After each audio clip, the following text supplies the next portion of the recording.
Do you have any closing thoughts on how music can positively affect people?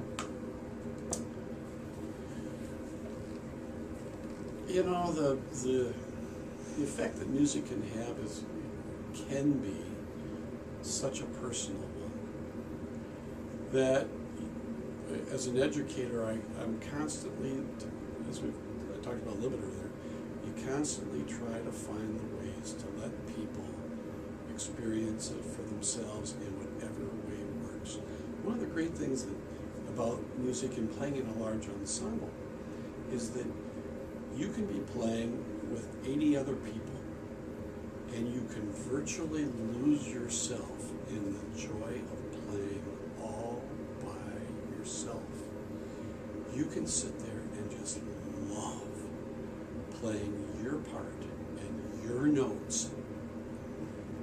And yes, you're doing it with the 80 other people and you're this cohesive team, but there's something that allows you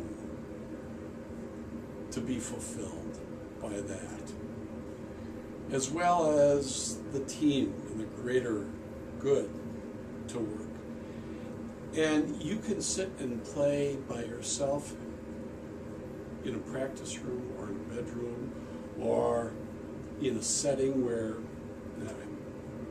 no one even hears you, and you can love it, and you can play in front of thousands, and you can love it. So there are so many different ways for music to work for people that I just encourage people to find themselves in their music.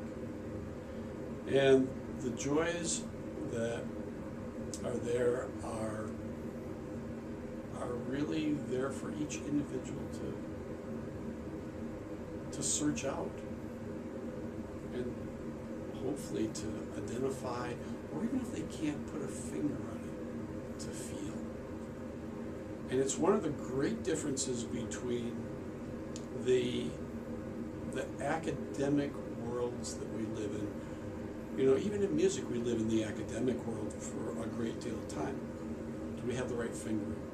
Is it in tune? You know, am I getting good tone? Is it fast enough? Am I together? So we have to live in that academic world that the mathematicians and the science people live in all the time. But the thing about music is that we can leave the academic world in our art form, which the mathematicians and the science people and that kind of group doesn't have the benefit of doing. It's the right brain, left brain, and we can get into the creative side. Once we get done we learn all the right fingers, we learn how to play in tune and all that. As soon as we can push into the musical side, we can go into another part of the brain. And I thought it was pretty powerful when you start talking about the right brain and the left brain and all that sort of thing. Gabby Gifford, the senator who was shot and wounded in Arizona, they just ran a special, I think it was on 2020, it was one of the news magazines recently. And she was having a hard time saying simple words like spoon, or like thank you, or lunch, or whatever it was. And they found that by teaching her songs that she already knew with those words in it, that she could just sing those words like that. And so rather than going the speech retraining, they went the back door to access her speech through her music on the other side of her brain. It was a really powerful example of how that music reaches our brain in a whole different way than the academic side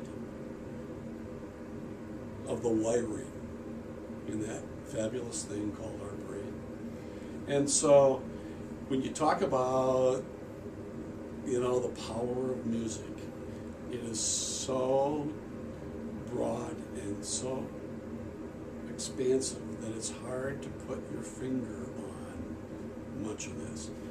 And I think even the most recent brain research, which is really powerful about music, only scratches the surface about the real power of music.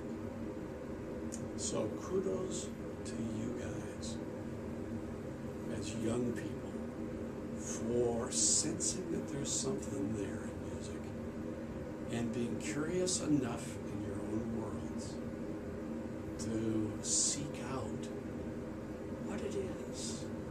And how do you relate to it?